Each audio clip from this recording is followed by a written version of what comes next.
Iniciei a gravação. Tá ok? Ok. Tá tudo certo? Tá. Desculpa aí, meus amados irmãos, mais uma vez aí, meu boa noite para todos. Eu agradeço imensamente aí o carinho de vocês aí, de estarem aqui conosco, aqui numa segunda-feira de um carnaval diferente daquele que nós costumamos comemorar, mas, enfim, estamos aqui conversando sobre maçonaria. Eu espero não decepcionar a nenhum dos amados irmãos. Nós vamos falar hoje sobre o mestre de cerimônias, especificamente sobre o trabalho do mestre de cerimônias no rito Adoniramita, e antes de começar a apresentação, eu gostaria de fazer algumas observações. A primeira delas é dizer que eu estou apenas conversando sobre o cargo do mestre de cerimônias, não é minha pretensão, minha presunção ensinar a ninguém como se trabalha como mestre de cerimônias, até porque aí presente nessa plateia aí tem irmãos muito mais sábios, muito mais experientes que eu, conhecem muito mais do que eu. Portanto, eu vou apresentar aqui os meus estudos e a minha opinião sobre alguns aspectos do cargo. Também dizer que essa apresentação está baseada no ritual do grau de aprendiz maçom do rito Adoniramita, publicado pelo Grande Oriente do Brasil, edição de 2009, que, evidentemente, durante a apresentação eu farei alguns comentários que não constam no ritual, e é importante que os irmãos tenham em mente que esses comentários são a minha opinião pessoal, a minha interpretação, e não representam a posição oficial nem do Grande Oriente do Brasil e nem de qualquer potência simbólica ou filosófica que pratique o rito Adoniramita. E, evidentemente, essas minhas opiniões, essa minha interpretação é pautada naquela transmissão oral que a gente recebe nas lojas, nas sessões, nas instruções, porque o nosso ritual, por mais que ele se pareça com um manual de uso, ele não tem 100% de tudo que acontece. Então, alguma coisa a gente acaba aprendendo pela tradição oral, e é isso que eu vou adiantar, né? Que é isso que eu vou colocar aqui. Então, todas as dúvidas, elas podem e devem ser dirimidas de forma oficial junto à Secretaria de Orientação Ritualística do Grande Oriente do Brasil. Bom, meus amados irmãos, eu vou começar falando sobre a inspiração do cargo de mestre de cerimônias. Eu fiz questão de colocar inspiração e não origem, porque, para mim, a origem é muito clara. A origem são os rituais do século XVIII, da segunda metade do século XVIII, mas os nossos ritualistas, né, eles tiveram uma inspiração, eles não inventaram o cargo, eles se inspiraram em alguma coisa pré-existente. Lavoisier falava que na natureza nada se perde, tudo se transforma, né? E num jargão mais científico, numa linguagem mais científica, o nosso Abelardo Barbosa, né, o Chacrinha, dizia que na natureza nada se cria, tudo se copia, né? A maçonaria não é diferente. Os nossos ritualistas lá no passado, lá no século XVII, XVIII, eles se inspiraram em algum modelo anterior, e é assim exatamente que o conhecimento humano vai se aperfeiçoando, né, transformando as experiências anteriores e criando novas situações, sempre com uma inspiração antiga, uma inspiração anterior. No caso do mestre de cerimônias, na minha opinião, as principais inspirações foram nas cortes medievais, né? As cortes medievais tinham lá um empregado, né, um funcionário que cuidava da coordenação dos eventos. Esse, por sua vez, já era uma transformação, já era um sincretismo de alguns cargos anteriores, como os arautos, os pajens, os escudeiros, né, os valetes, e eles cuidavam exatamente de introduzir as pessoas nas câmaras reais, nas cortes dos nobres, anunciavam essas pessoas, usavam um bastão, batiam com bastão, anunciavam um nome, enfim. Eles faziam esta ligação entre as pessoas que iam falar com os nobres e com os reis, né? A segunda inspiração, que também veio desta inspiração das cortes palacianas, que foi o do parlamento britânico, que tinha lá um funcionário com umas funções bastante parecidas, né? Levava os oradores ao parlatório, levava documentos, assessorava as pessoas durante as assembleias, né? E, a nível religioso, nós temos os condutores de liturgia, né? Os sacerdotes, os auxiliares dos sacerdotes, que faziam isso dentro de cada uma das correntes religiosas. Existe sempre um auxiliar aos sacerdotes, ou auxiliares, mais de um, né? Para fazer essa função.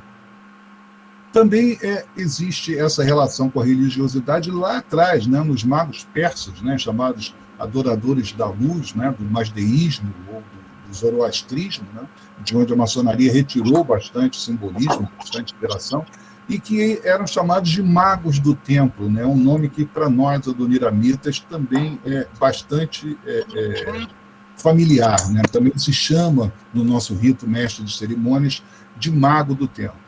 Nas primeiras lojas britânicas, lá nos primeiros rituais britânicos, essa função de mestre de cerimônias recebia o nome de Marshal, né? Eram 3 denominações diferentes por mesmo cargo, Marshal, Conductor ou Master of Ceremonies, que era mais ou menos parecido com isso, né? E no francês ele foi traduzido para Maître de Cérémonies, que é a mesma expressão. E, na minha opinião, esse é um dos cargos em que a tradução, a versão para o português, não trouxe nenhum prejuízo. Ela coloca muito bem, ela reflete muito bem o que é a função e o que é o cargo. Mas, além da inspiração, né, a gente tem as associações míticas. E o que são associações míticas? Associações míticas, evidentemente, não estão na doutrina maçônica. Nós não vamos ver isso nos rituais. Nós vamos ver autores defendendo, de acordo com o seu entendimento, com a sua formação filosófica, a associação com cargos e símbolos da maçonaria. E isso é muito comum, porque já diria Jung lá que os símbolos eles falam bastante, falam para cada um de nós de uma maneira diferente, né? Por isso muitos autores defendem que os símbolos têm um significado infinito, ilimitado, e a cada vez que a gente se aprofunda mais, a gente mergulha mais no estudo desses símbolos, a gente acaba descobrindo outras associações. Na minha opinião, as principais associações míticas do cargo de mestre de cerimônias, evidentemente falando do rito adoniramita, são com o deus egípcio Tote, chamado pelos gregos de Hermes Trismegistus, né, o 3 vezes grande, com o Hermes, o deus grego Hermes, que para os romanos passou a se chamar Mercúrio, né, com um outro deus grego, Apolo, que se tornou Febo para os romanos, né, e nos sacerdotes levitas, né, uma influência bíblica, uma associação bíblica, e, por fim, com a Cabala, ou Cabalá, se preferirem, hebraica. Eu vou falar um pouquinho de cada um deles de uma maneira muito resumida, começando exatamente pelo deus egípcio Tote, né? Eu acho que a maioria dos pesquisadores, a maioria dos estudiosos, dos historiadores, entendem, tem o consenso de que a civilização ocidental sofreu uma influência enorme do Antigo Egito, né? E com relação às escolas iniciáticas, isso parece que é incontestável, né? Então, nós temos aí no panteão egípcio, né, nos antigos deuses do Egito politeístas, nós temos um deus chamado Tote, que era considerado deus das artes e das ciências. E dentre essas ciências, principalmente matemática, arquitetura e astronomia, que são ciências muito próximas do interesse maçônico. Ele também era considerado o inventor da escrita. Ele ensinou aos homens como gravar, né, os seus conhecimentos e transmitir os seus ensinamentos através da escrita, que não, por acaso, os egípcios executavam com maestria na pedra, né, com um cinzel, gravando os hieroglifos na pedra. Eles entendiam também que Tote era detentor de poderes mágicos. Ele auxiliou Ísis lá, no episódio da lenda de Ísis e Osíris, lá quando Osíris foi morto por Sete, né? E ele ajudou na primeira vez que isso ocorreu, né, no ressuscitamento de Osíris, ele ajudou esse ressuscitamento, mas os egípcios entendiam que esses poderes mágicos eram diferentes dos poderes de Ísis, por exemplo. A magia dele provinha da sabedoria, do conhecimento que ele tinha do universo e da natureza em si, né? Ele era chamado de 3 vezes grandes, né? Daí o nome grego Hermes Trismegistus, né? Nós, os amados irmãos que frequentaram graus filosóficos aí, têm uma certa familiaridade com um determinado cargo nas lojas de perfeição, né? E ele está associado com o número 3, porque ele era capaz, segundo os egípcios, de transitar pelos 3 planos da existência: o espiritual, o astral e o material. Com relação a esse trânsito do Tuat para o reino dos mortos e para o tribunal de Osíris, ele funcionava lá no tribunal de Osíris, segundo os egípcios, como um advogado, uma espécie de defensor público dos seres humanos no julgamento, né? E aí nós vemos uma imagem à direita, né, uma representação desse deus Thoth, né? Algumas imagens representam ele com a cabeça de Ibis, e nós vemos nesse aí com a representação humana, era outra forma, né? Não apenas a metamorfa, mas essa humana também era utilizada. Eu achei essa mais interessante, porque ela traz alguns elementos que são do nosso interesse. O primeiro deles é o caduceu, que nós vamos ver mais à frente de novo, né? Que é essa haste, né? Com asas lá na ponta, e 2 serpentes enroladas, que representam a sabedoria, um avental muito significativo para nós maçons, né? E subjugando, né, o dragão, muitos falam em serpente, Tifon, né?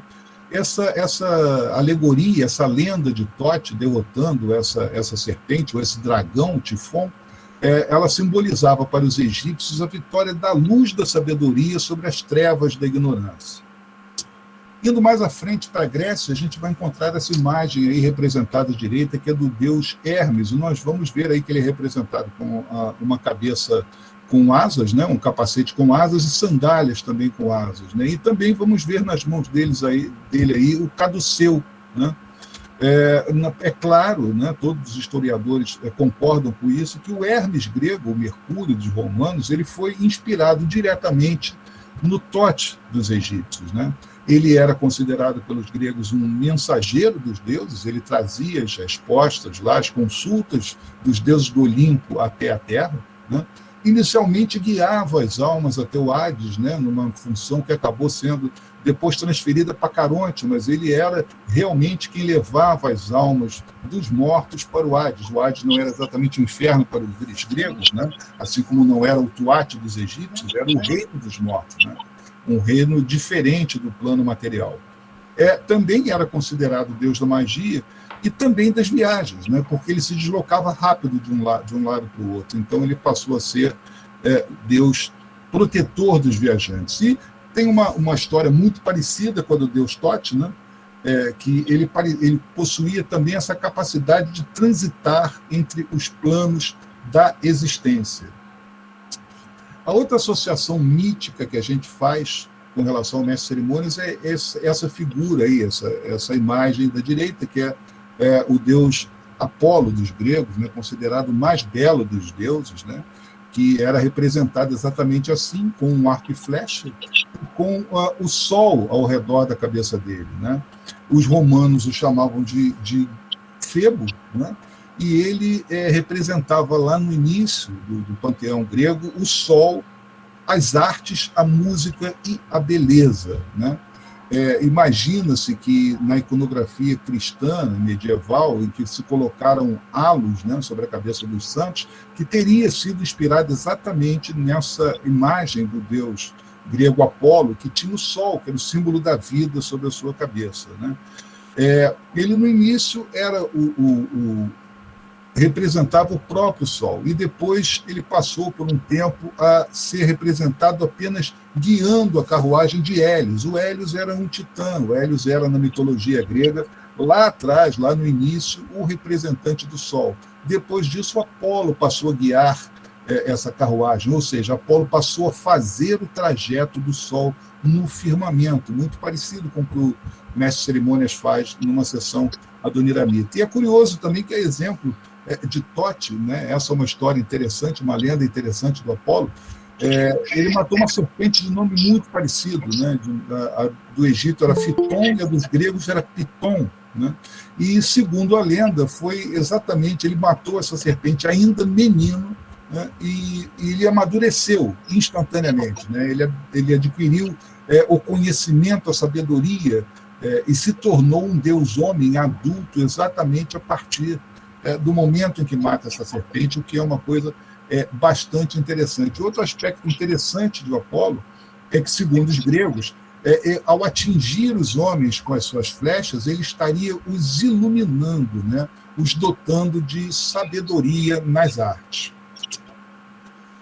Nos termos bíblicos, né? Quando a gente trata da tradução da tradição judaico-cristã, a gente vai ver uma associação com os sacerdotes levitas. E lá no livro dos Números, né? No capítulo 18, versículo 1, nós temos esse trecho que diz o seguinte: por isso, o Senhor disse ainda o seguinte a Arão: tu, teus filhos e tua família são responsáveis por qualquer profanação que se faça no santuário, assim como por toda a incorreção no exercício do vosso serviço sacerdotal. Ou seja, lá no livro do Êxodo, né, a gente vê que Moisés e Arão, que eram da tribo de Levi, eles eram levitas, né, eles foram escolhidos por Yahvé para serem os sacerdotes do seu ofício, né, do seu divino ofício. Então, a partir daí, todos os membros, todos os descendentes da tribo de Levi passaram a ter essa incumbência que nós estamos vendo aí.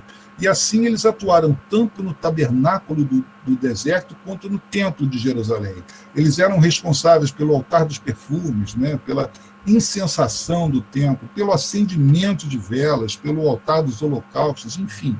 Eles eram as pessoas, né, os oficiais que cuidavam da manutenção do templo, do funcionamento do templo, e ainda os responsáveis pelo transporte da Arca da Aliança. Quando a gente vai para a parte esotérica dessa tradição hebraica, né, que é a Kabbalah, a gente vai dar de cara com talvez a mais expressiva das suas representações, que é essa imagem aí à direita que nós vemos, que é a árvore da vida, do Sefer Ezira, né? Então, a gente vê aqui, eu fiz uma associação aqui dessas Sefirot, né, com as joias dos cargos em loja no rito adoniramita. É bastante gritante, é muito claro a posição dos cargos em loja adoniramita, né? A gente tem aqui venerável, orador, secretário, tesoureiro, chanceler, segundo vigilante, primeiro vigilante, e o cobridor interno em posições correspondentes a essa árvore da vida, a esse desenho sefirótico. Isso não me parece ter sido por acaso, é muita coincidência para ter sido assim. E eu, particularmente, estou convencido que não foi. Os nossos ritualistas, de alguma maneira, tentaram representar a árvore cabalística, né, a árvore da vida, na planta da loja, na planta baixa da loja. E aí eu não posso cometer nenhuma indiscrição. A árvore sefirótica, normalmente, ela é mostrada na vertical, né, e um corpo humano por trás, mas os nossos ritualistas, os mestres, vão entender bem, entenderam que esse homem ele está deitado, e aí fizeram a planta do templo em volta dele, né? E aí nós vemos que elas têm emanações, né? As sefirotes são emanações, e que essas emanações têm caminhos a serem percorridos, que são os caminhos da iluminação, do progresso, da evolução. E esses 22 caminhos entre a Sefirot é exatamente a circulação simbólica do mestre de cerimônias durante as sessões do rito adoniramita. Ou seja, ele não está evoluindo, ele está mostrando para os demais obreiros o caminho dessa evolução através da árvore da vida, né? Então, existe essa possibilidade. É assim? Os ritualistas pretendiam assim? Parece que sim. Tudo que a gente fala com relação a ritual é muito no âmbito da especulação, porque nenhum deles deixava escrito exatamente o que eles pretendiam. Então, a gente só tem pistas e a gente faz deduções como essas que eu acabei de fazer. Bom, vamos às atribuições do mestre de cerimônias, né? O cargo de mestre de cerimônias ele é preenchido por indicação do venerável mestre, nos termos do que dispõe o artigo 127 do Regulamento Geral da Federação do Grande Oriente do Brasil. Ou seja, ele não é um cargo eletivo, ele não é indicado por votação, ele é indicado diretamente pelo venerável mestre, é um oficial e não uma dignidade, né? A primeira das suas atribuições é conferir o material litúrgico necessário às sessões. É evidente que essa função, essa atribuição, é específica do irmão arquiteto, mas é ele, o mestre de cerimônias, que vai manusear a maioria desses materiais. É ele que vai conduzir a liturgia das sessões. Então, é importante que ele faça uma conferência antes das sessões começarem, se todos esses materiais estão de acordo, se está tudo no seu lugar, para que a sessão não sofra nenhum prejuízo. Também cabe a ele distribuir os mestres nos cargos naquelas hipóteses em que os titulares não se encontram presentes e também revesti-los das joias. Eles devem, acima de tudo, cuidar para que as sessões ocorram, iniciem no horário previsto, não apenas sob o aspecto da disciplina, que deve nos nortear, mas também porque isso ajuda na formação da egrégora. Né? A gente vê que cultos religiosos e outros compromissos, eles sempre se repetem num determinado horário, e isso ajuda na formação de uma energia harmônica, cíclica, né, que vai se repetindo a cada semana ou a cada 15 dias, com a periodicidade que a loja se reúne. Ele deve orientar os irmãos visitantes, e principalmente se esses irmãos visitantes foram praticantes de outros ritos, porque a peculiaridade numa sessão andoniramita, perdão, que podem causar algum transtorno para os irmãos visitantes. Então, ele deve orientá-los na medida do possível. É ele também que leva a identificação dos visitantes para o exame do orador e é responsável por distribuir, né, os mestres nas colunas, né, nas colunas do norte, na coluna do sul, de modo a equilibrar a loja. Eu falo equilibrar aí não no sentido de simetria estética, vamos dizer assim, mas também no sentido energético, né, de distribuir energias de maneira igualitária numa sessão. É ele quem conduz as autoridades e os mestres instalados ao Oriente e também é quem cumpre diretamente as determinações do venerável mestre e dos irmãos vigilantes. Ele acompanha os obreiros na circulação em loja. No rito adoniramita, ninguém circula em templo depois da loja aberta sem que o mestre de cerimônias esteja acompanhando, né? Ele é o responsável também por transportar os materiais litúrgicos e administrativos durante as sessões e ainda, né, de executar as funções de hospitaleiro e de segundo esperto na ausência de um mestre no cargo, ou seja, as lojas que têm uma frequência baixa naquela sessão, que tem poucos mestres para abrir a loja, ele se desdobra, ele executa as funções de hospitaleiro e de segundo esperto. A gente vai ver isso com mais detalhes um pouquinho mais à frente. Ele também auxilia todos os obreiros naquilo que eles precisarem, no que for necessário durante as sessões. E, no final, ele distribui os certificados de presença aos irmãos visitantes. E quais seriam os requisitos para que um mestre maçom se torne um mestre de cerimônias? Bom, o primeiro requisito, na minha opinião, é evidente uma boa condição física, né? Ele deve ter uma boa condição física porque o mestre de cerimônias do rito adoniramita praticamente não para. Ele executa funções uma atrás da outra, todas complexas, né? E isso requer realmente um desgaste, provoca um desgaste físico muito grande. Então, é importante que ele tenha essa boa condição. O segundo requisito, ele é comum a todo maçom e aos mestres mais ainda, que é o compromisso e a dedicação. Ele deve ter esses aspectos bem delineados dentro do seu coração para que ele faça o exercício da função de um modo adequado. Ele deve ser assíduo. E quando eu falo assíduo e pontual, né, eu não falo apenas de ir a todas as sessões e chegar na hora que a sessão começa. É importante que o mestre de cerimônia chegue com pelo menos meia hora, o ideal seria 1 hora de antecedência antes da sessão começar, porque ele vai fazer todos os preparativos, juntamente com o arquiteto, para que tudo esteja no lugar, esteja pronto para que a sessão ocorra. Então, é importante que ele esteja lá antes, até para ver se há número de mestres suficiente e para promover, como a gente viu no slide anterior, as substituições eventuais que se fizerem necessárias.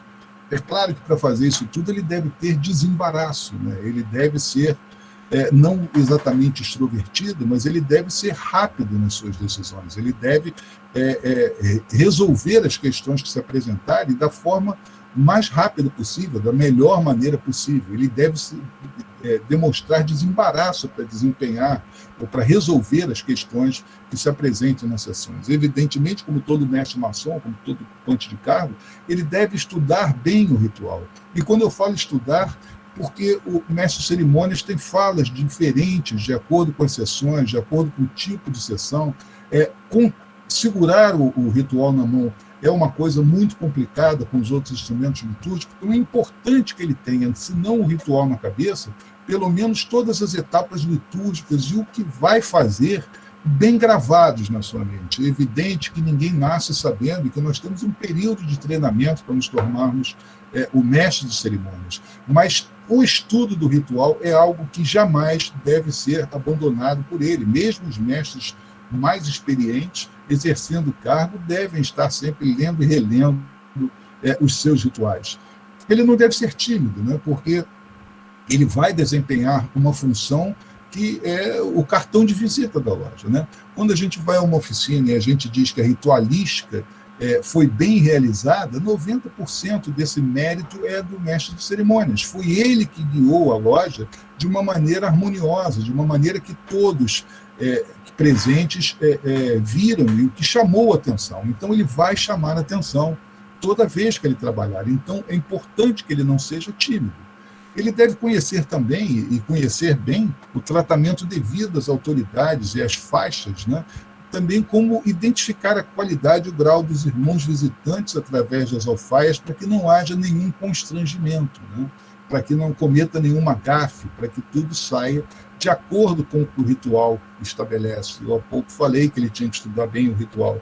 E ele deve ser atento, né? Como todo mestre maçom numa sessão atento, mas ele precisa de uma atenção maior ao chamado, né, dos irmãos que têm alguma necessidade, né, as velas que devem permanecer acesas o tempo todo, enfim. Atenção à sessão é muito importante para o bom desempenho do mestre de cerimônias. É evidente que ele não vai ter isso no início, mas desenvolver habilidade, né, no manuseio dos instrumentos litúrgicos é fundamental, porque ele vai manusear, ele vai usar muitos instrumentos, muitos materiais litúrgicos durante a sessão, e é importante que ele saiba manusear eles, não apenas da forma correta, mas com habilidade, sem embaraço, né? E, por fim, eu entendo que o mestre de cerimônias deva ter uma afinidade direta com o venerável mestre, porque é uma troca de energias ali muito grande. Se o venerável mestre é o maestro, né, o mestre de cerimônias é o virtuoso, é o solista. É ele que vai realizar os procedimentos litúrgicos mais importantes. Então, é preciso que haja uma afinidade além da fraternidade que existe entre todos nós maçons. É preciso que haja algo mais para que as sessões corram com a harmonia necessária. E qual deve ser a postura do mestre de cerimônias? Bom, a primeira delas, na minha opinião, é a elegância. Quando eu falo em elegância, eu não falo que o mestre de cerimônias deve vestir um terno Armani, deve ser um manequim, deve ter um corpo atlético, nada disso. A elegância, ela vai ser traduzida exatamente num caminhar suave e solene. Ele não deve ter pressa, ele não deve correr. Ele está fazendo cerimoniais, ele está agindo exatamente como o mago do templo, como nós chamamos. Então, ele deve ser elegante na sua postura, deve ter seriedade, ele não pode brincar, ele pode ser gentil e pode ser cordial, mas ele não deve ser jocoso, ele deve tratar a coisa com a seriedade que uma loja maçônica requer. Jamais deve descalçar as suas luvas. É ele quem nos adverte lá no átrio para que nós calcemos as nossas luvas, se nós mantivemos as nossas mãos limpas, né? Então, ele é o exemplo. Se ele está pedindo para que nós o façamos, ele tem que, da mesma maneira, mostrar que está fazendo. Ele é o cartão de visitas da loja, como eu falei. Todos vão estar olhando para ele. Então, é importante que ele mantenha uma postura adequada para isso. Não deve jamais deixar de portar a sua espada, né? Se nós entendemos, como nós vamos ver mais à frente, que as energias da loja, as energias sutis em circulação no templo, elas são magnetizadas pela espada do mestre de cerimônias, é evidente que ele deve portá-la para que isso ocorra. Se ele deixar a espada lá no lugar dele, isto não vai ocorrer. Então, mesmo que seja desconfortável, eu entendo que o mestre de cerimônias deve portar a sua espada sempre. É claro que que nós deveremos fazer adaptações, por exemplo, na nossa faixa. É possível ser costurada ali uma bainha para embainhar a faixa, né? Até porque as nossas faixas de mestre no rito Adoniramita, elas representam exatamente um talabarte para pendurar a espada. Então, já que o irmão vai ser o mestre de cerimônias, eu acho que custa investir um pouco nisso para ficar mais confortável na circulação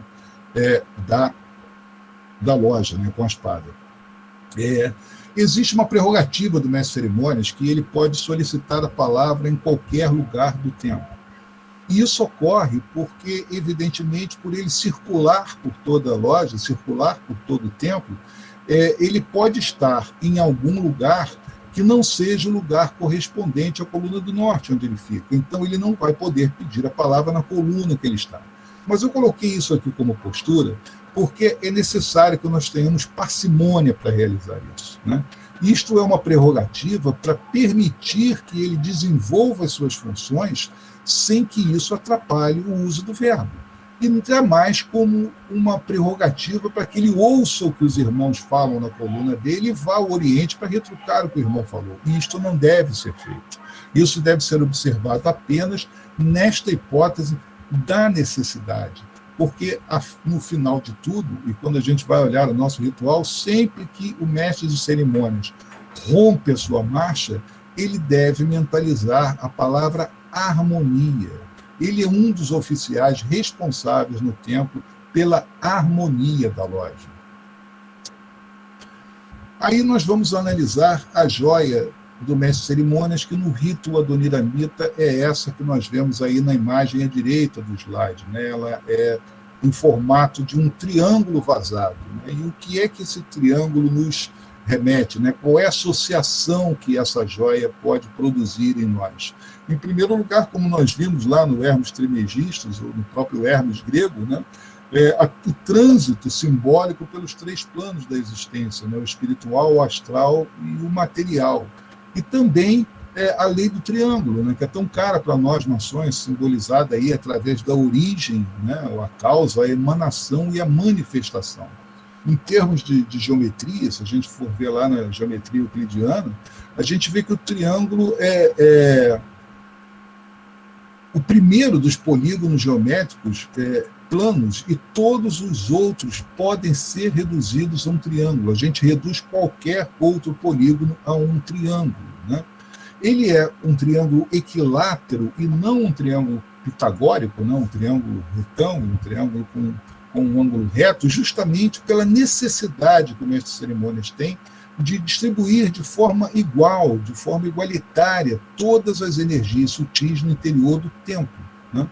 Aí a gente vê que ele tem um vértice para o Oriente, né, para o leste, um para o sul e outro para o norte. Ele não tem para o ocidente ou para o oeste, lá do outro lado, porque ali está apenas o cobridor interno, e o cobridor interno que faz a transmutação dessas energias inservíveis.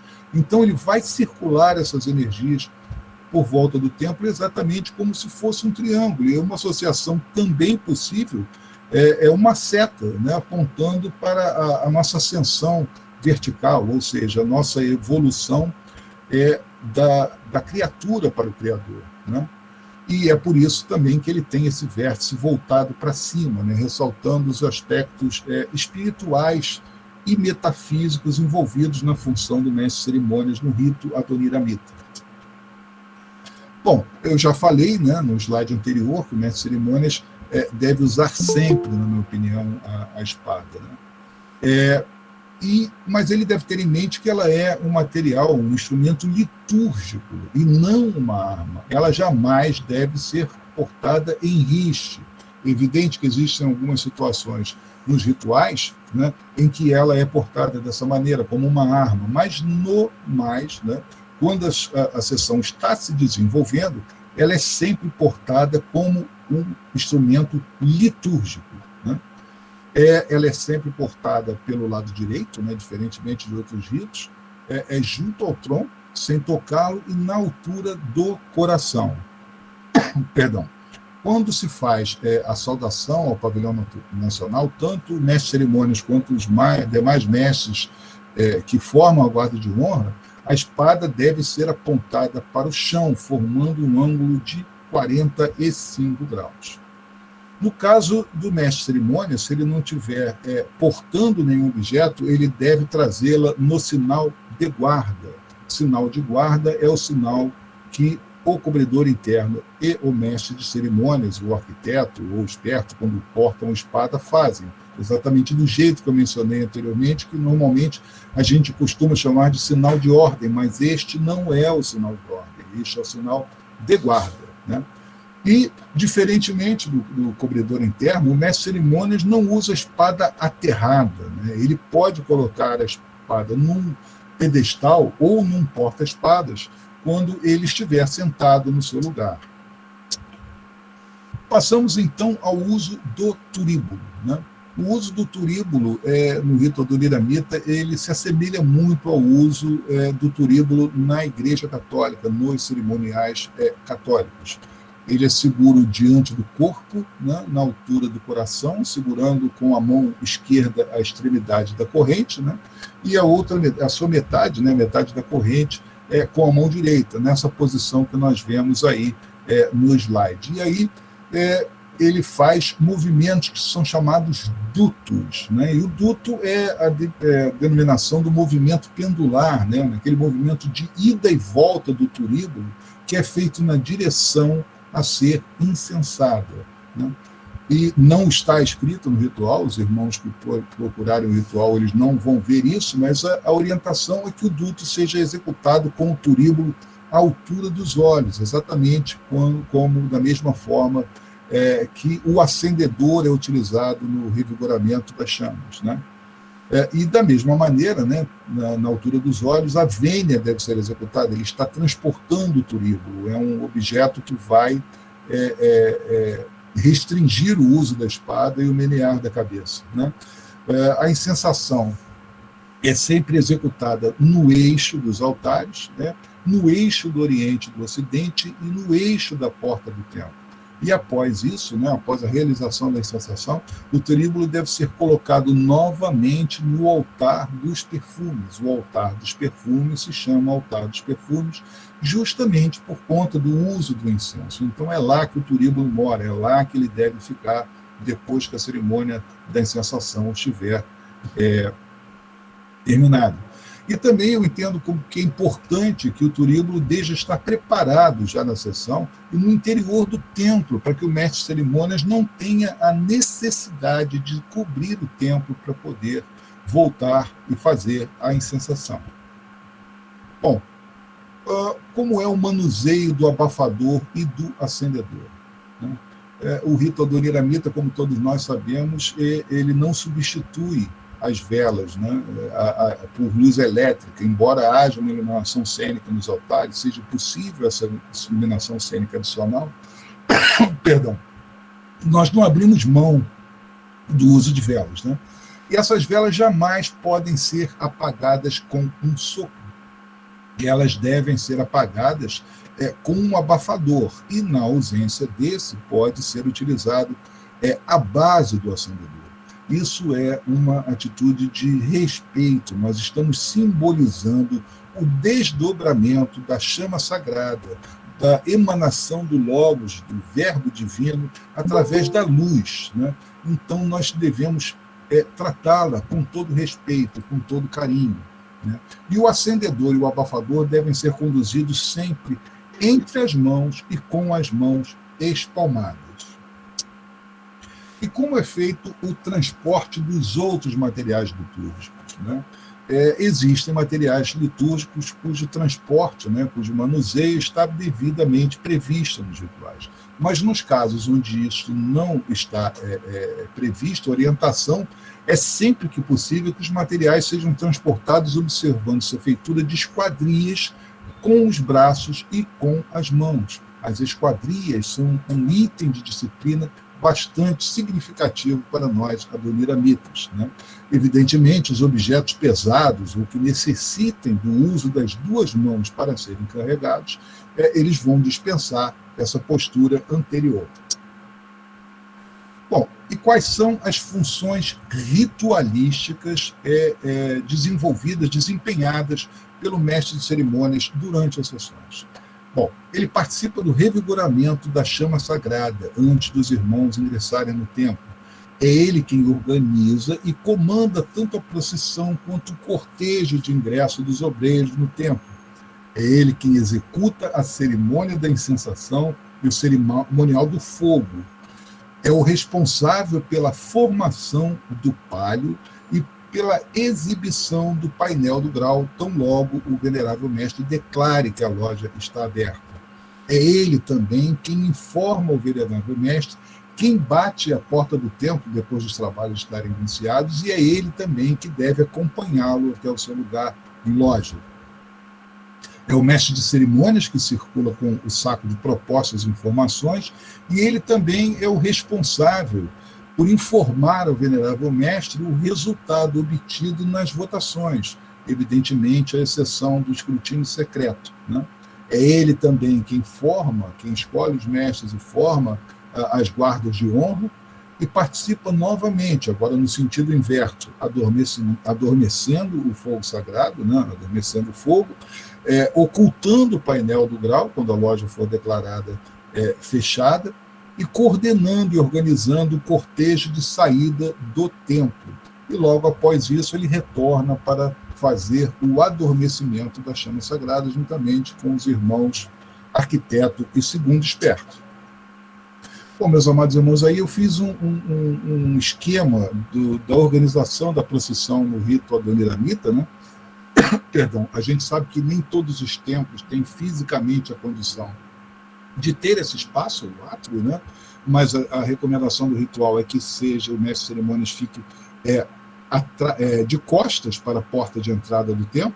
A gente pode ver que ele é o único aqui que está fazendo a esquadria com os pés, todos os outros estão sem fazer, e o cortejo é organizado exatamente dessa maneira. À sua direita fica a coluna do norte, começando dos aprendizes, desde o mais novo até o mais antigo, passando pelos mestres, o arquiteto, o bibliotecário, chanceler e segundo vigilante, e a coluna do sul, à sua esquerda, companheiros, mestres, segundo esperto, mestre de banquete, hospitaleiro, tesoureiro e primeiro vigilante.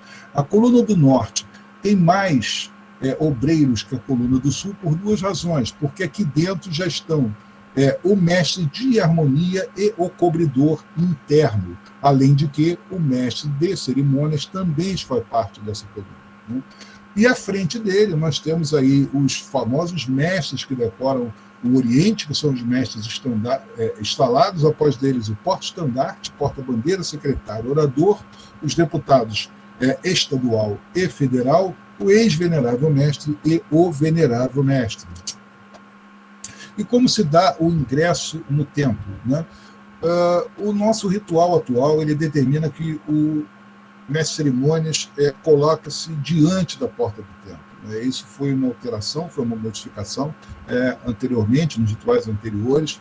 O mestre de cerimônias, no grau de aprendiz, ele ficava do lado esquerdo, liberando do lado direito, liberando o lado esquerdo para os irmãos ingressarem no templo, para lembrar a todos que o ingresso no templo, ou a circulação no templo, se daria no sentido sinistrógeno. Mas hoje a recomendação é que ele fique diante da porta do templo, sem especificar exatamente que lugar é esse. Bom, ele convida primeiro os obreiros da coluna do norte a ingressar, começando pelos aprendizes, e após os irmãos segundo vigilante ocupar o seu lugar, ele convida os irmãos da coluna do sul a ingressar no templo, começando pelos companheiros.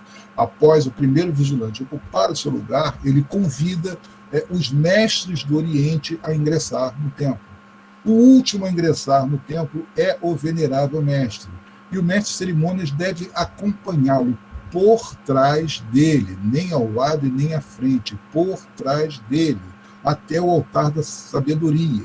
No altar da sabedoria, ele passa por trás do retábulo e se dirige ao seu lugar. Bom, há uma disposição dos nossos rituais nas sessões ordinárias com relação ao ingresso de autoridades e visitantes, né? Normalmente, numa sessão ordinária, quando existe a presença de autoridades, né, eles optam pelo ingresso em família, ou seja, eles entram como se fossem os membros da oficina, os membros do quadro, eles participam do cortejo de entrada. E por que existe esse ritual, né? Existe esse trecho no ritual? Porque existem autoridades que vão entender, por alguma razão qualquer, que eles devem entrar depois disso, e isso ocorre após a ordem do dia, porque eles vão dar à loja a liberdade na ordem do dia de tratar dos assuntos internos sem que irmãos de fora, e principalmente autoridades, fiquem sabendo dos problemas da loja. Então, é uma questão de ética, né? Mas é evidente que quando a gente vê uma autoridade do lado de fora que vai entrar em cortejo, raramente o venerável mestre executa a ordem do dia. Mas quando se dá esse ingresso, há uma forma de fazer isso, e não é exatamente como essa imagem que nós vemos à direita, que só se dá nas sessões magnas. Isto só pode ser feito quando a bandeira do Brasil não está no interior do templo, né? Então, não há formação de guarda de honra nas sessões ordinárias. O mestre de cerimônias atua sozinho, conduzindo este ingresso. Ele sai do templo, identifica e organiza essas autoridades, retorna ao templo, informa o venerável mestre, citando-as individualmente, com qualidade e grau de cada uma. Em seguida, após a autorização do venerável mestre, ele retorna ao átrio e conduz à frente do cortejo, ele vai na frente as autoridades visitantes a seus lugares em loja. Depois disso, ele leva o livro de presença para que eles possam assinar, e depois retorna ao seu lugar sem a necessidade de qualquer comando. Bom, meus amados irmãos, esse aí é o esquema da cerimônia de incensação, no rito doramita, né? O mestre de cerimônias toma posse do turíbulo aqui, circula por trás, alimenta o turíbulo à direita do venerável mestre, incensa o venerável mestre no eixo do altar da sabedoria, vai até o ocidente, incensa o primeiro vigilante, o segundo vigilante, retorna ao oriente, incensa orador e secretário, para no limiar entre o Oriente e o Ocidente, incensa o Ocidente, né? Vai até entre colunas e incensa do Ocidente para o Oriente, e aqui ele faz a troca com o cobridor interno. Ele incensa o cobridor interno e o cobridor interno vai ao lado de fora para incensar o átrio. Por que é que ele vai incensar o átrio? Em primeiro lugar, porque algumas lojas trabalham com 2 oficiais aqui fora, o primeiro esperto e o cobridor interno. E, em segundo lugar, porque ele precisa também purificar este ambiente, que é o átrio, para que os irmãos retardatários, quando ingressarem no templo, não precisem passar pela incensação para serem purificados. E esse é o esquema, o diagrama do cerimonial do fogo, né? Ele acende no eixo do altar da sabedoria, na chama sagrada, o acendedor, entrega pelo lado esquerdo do venerável mestre, recolhe pelo lado direito, faz a mesma coisa nos altares do primeiro e segundo vigilante, e depois aqui ele apaga com o abafador e retorna para o seu lugar. Bom, mas se uma dessas velas, uma dessas chamas apagarem, existe uma ordenação para que isso seja feita e que também não consta dos nossos rituais, né? O que é que deve ser feito, já que as chamas devem permanecer sempre acesas? Se a chama sagrada se apagar, o mestre de cerimônias passa o acendedor ao venerável mestre, o venerável mestre acende o acendedor na chama da sabedoria, repassa ao mestre de cerimônias, que revigora a chama sagrada. Se for a chama da sabedoria se apagar, o mestre de cerimônias acende o acendedor na chama sagrada e passa ao venerável mestre, que revigora a chama da sabedoria. Se for a chama da força, o mestre de cerimônias leva o acendedor ao venerável mestre acende o acendedor na chama da sabedoria e o mestre de cerimônias leva ao primeiro vigilante, que revigora a chama da força. Se for a chama da beleza, o mestre de cerimônias leva o acendedor ao primeiro vigilante, que revigora na chama da força, e o mestre de cerimônias leva o acendedor ao segundo vigilante, que revigora a chama da beleza. O acendedor é sempre apagado com o abafador após o revigoramento da respectiva chama, né? E o mestre de cerimônias volta sempre ao seu lugar no templo após o revigoramento de qualquer uma das chamas, sem a necessidade de qualquer comando. Como nós vimos aí na parte 1 da ritualística, e nós falávamos sobre o revigoramento das chamas, está mantido o desdobramento de cada uma dessas chamas sagradas sempre da anterior, né? Da chama sagrada para a chama da sabedoria para a força, beleza e por aí em diante. Bom, aí nós chegamos numa questão ritualística que também é peculiar ao rito do Uriramita, que é a troca de funções do mestre de cerimônias com o cobridor interno, e que ocorre na cerimônia da incensação e na circulação do saco de propostas e informações. Nas duas oportunidades, tanto o turíbulo quanto o saco de propostas e informações, eles são seguros pela mão esquerda, e a espada do cobridor interno é segura pela mão direita. O giro que se faz é sinistrógeno, ou seja, no sentido horário dos ponteiros do relógio. Para facilitar, o mestre de cerimônias deve se movimentar para o seu lado esquerdo, né? Alguns perguntam qual é a função esotérica, qual é a associação metafísica disso. Eu entendo que é apenas uma herança, uma inspiração militar, né? A gente vê à direita aí uma imagem da Guarda Real, do Palácio de Buckingham, na Inglaterra, que se dá de uma maneira muito semelhante a isso. E a ideia é justamente essa, de manter a todo tempo 360 graus de visão cobertos, ou seja, um está olhando sobre o ombro do outro, o templo jamais fica descoberto. Bom, aí nós vamos àqueles papéis que o mestre de cerimônias vai desempenhar, ele vai desdobrar no caso das sessões estarem se realizando com poucos mestres, não haverem mestres suficientes para ocuparem todos os cargos. Como é que ele atua como segundo esperto, né? Ele recebe o comando do primeiro vigilante do seu lugar, na coluna do norte. Circula como de costume, fazendo a vênia entre o ocidente e o oriente, entre colunas, sai do templo, retorna e circulando ritualisticamente até o altar da força e fazendo as devidas vênias, lógico, durante o caminho, né? Coloca-se na posição do segundo esperto, voltado para o venerável mestre, e faz a comunicação. Após isso, ele retorna ao seu lugar sem aguardar qualquer comando. Bom, como ele fala o resultado das votações, né? Após a manifestação dos obreiros, ele se levanta à ordem e faz, em primeiro lugar, a contagem dos votos mentalmente. Após isso, ele bate uma palma e informa o resultado ao venerável mestre em voz audível, né, de maneira que todos possam escutar o resultado. Em seguida, ele executa o sinal de saudação e senta-se de novo. E como ele se executa as funções de hospitaleiro? De uma maneira muito parecida. Ele recebe o comando do venerável mestre no seu lugar. Circula, como de costume, fazendo as vênias nos locais adequados, aguarda entre colunas o comando do venerável mestre e circula da mesma maneira que o hospitaleiro circularia, né?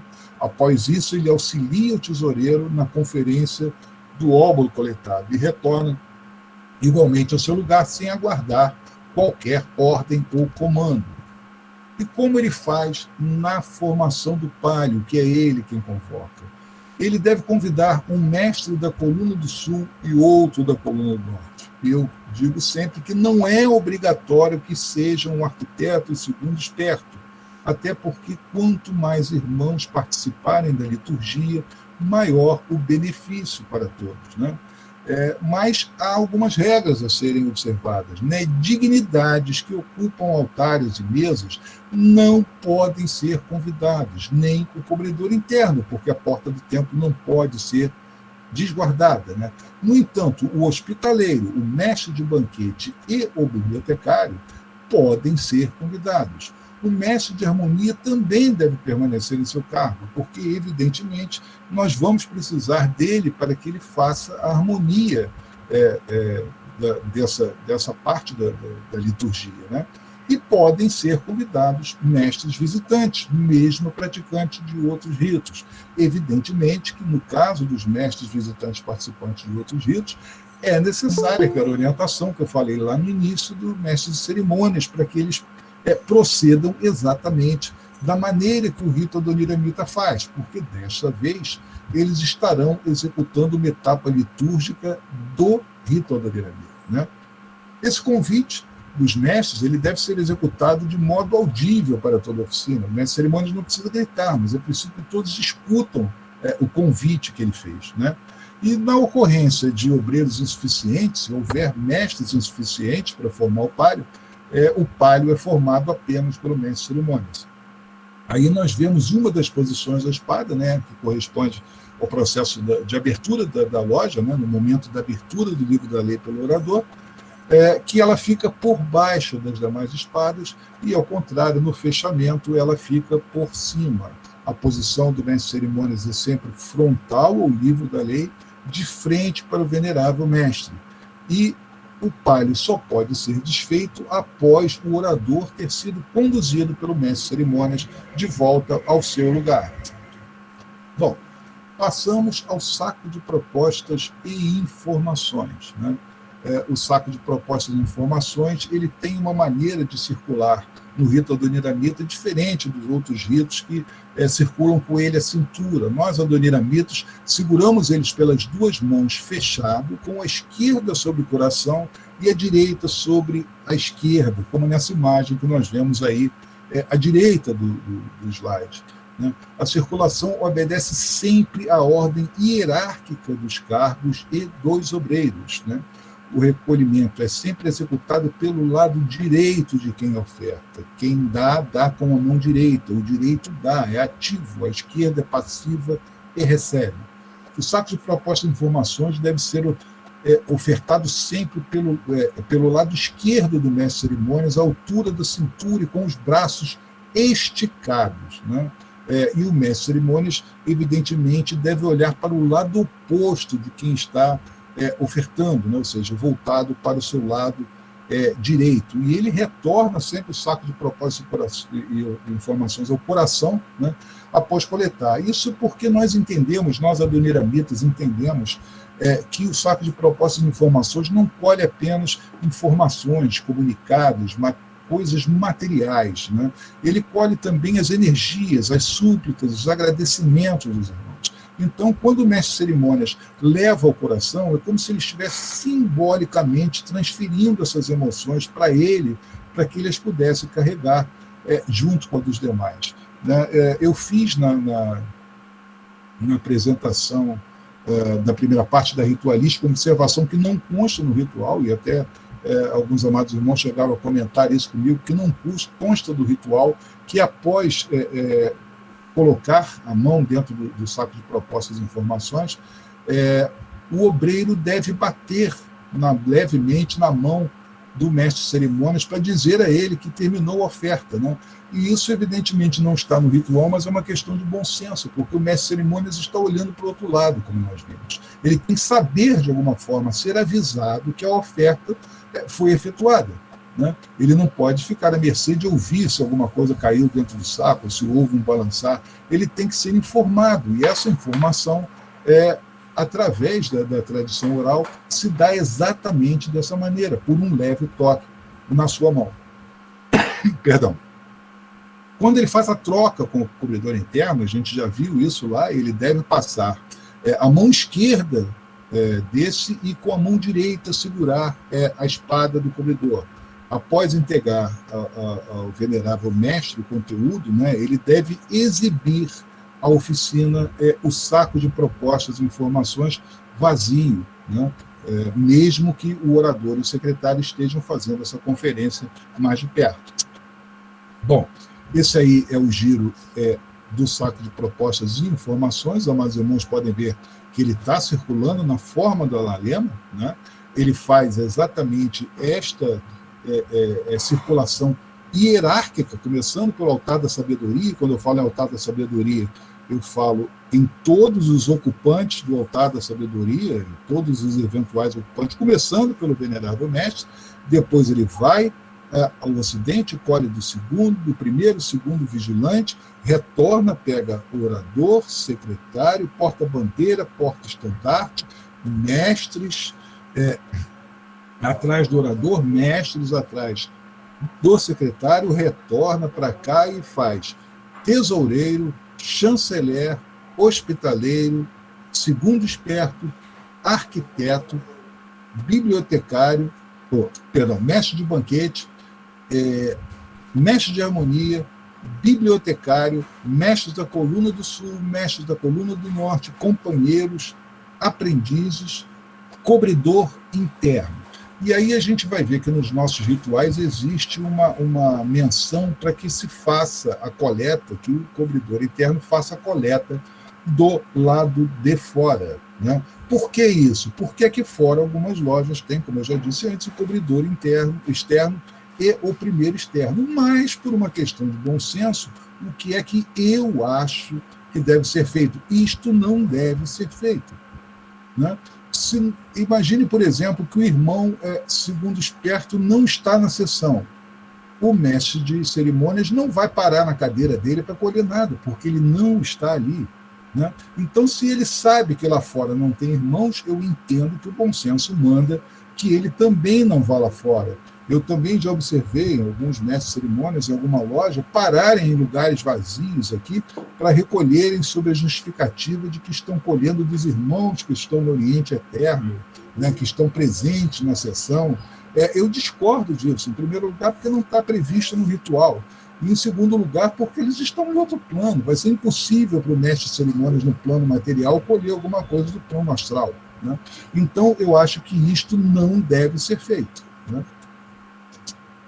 Bom, e esse daí é o esquema, o diagrama do processo de adormecimento do fogo, né, que é feito de uma maneira diferente lá do seu revigoramento, começando agora pelo altar da beleza e terminando no altar da sabedoria.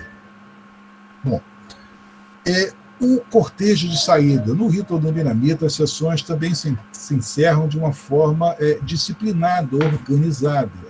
Após a notícia, né, o comunicado do venerável mestre de que os trabalhos estão encerrados, os irmãos não deixam o templo caoticamente, né? A chama sagrada ainda está acesa, então ainda é necessária a circulação na forma do alalema, na forma do 8 deitado, né, no símbolo do infinito.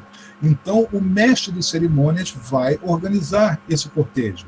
Ele vai convidar todos os obreiros ao repouso, começando exatamente pelo venerável mestre e pelos eventuais ocupantes do altar da sabedoria. E ele tem que fazer isso do lado direito do altar da sabedoria, próximo à mesa do secretário. Convidados os irmãos do altar da sabedoria, o mestre de cerimônias acompanha o venerável mestre por trás dele até a porta do templo. Ali na porta do templo, ele faz o convite para os demais irmãos irem para o repouso, e agora na ordem inversa da entrada, começando pelo Oriente e encerrando pelos aprendizes que foram os primeiros a ingressar no templo. Após todos saírem, ele permanece no templo juntamente com o segundo esperto, o arquiteto e o cobridor interno para o adormecimento da chama sagrada, né? Ele vai convidar o segundo esperto e o arquiteto, ou, caso não tenham sido eles a revigorar a chama, os mesmos mestres que participaram do revigoramento da chama sagrada. Ele vai portar a espada no sinal de guarda até chegar no altar dos juramentos. Lá, todos vão embainhá-la. Ele vai se colocar no eixo do altar do juramento, de frente para o altar da sabedoria, vai receber o abafador do segundo esperto e o repassar para o arquiteto. E logo após, após adormecida a chama sagrada, ele vai receber o abafador do arquiteto e vai repassar ao segundo esperto, que vai colocá-la no altar dos perfumes. Bom, esse aí é o esquema, o diagrama, né, do adormecimento da chama sagrada. A gente percebe que estão todos aqui com os pés em esquadria, formando esse triângulo hipotético, imaginário, né, com o eixo na chama sagrada, né, no altar da chama sagrada, e o mestre de cerimônias na posição frontal ao venerável mestre. Bom, meus amados irmãos, o que eu tinha a apresentar, o que eu tinha para falar sobre o mestre de cerimônias se encerra aqui. Eu agradeço imensamente de coração a paciência com que os amados irmãos tiveram para me escutar até o momento, né? E a partir de agora eu me coloco à inteira disposição de todos para quaisquer dúvidas, questionamentos ou considerações que entenderem necessárias aí. Muito obrigado, meus amados irmãos. Amadeu.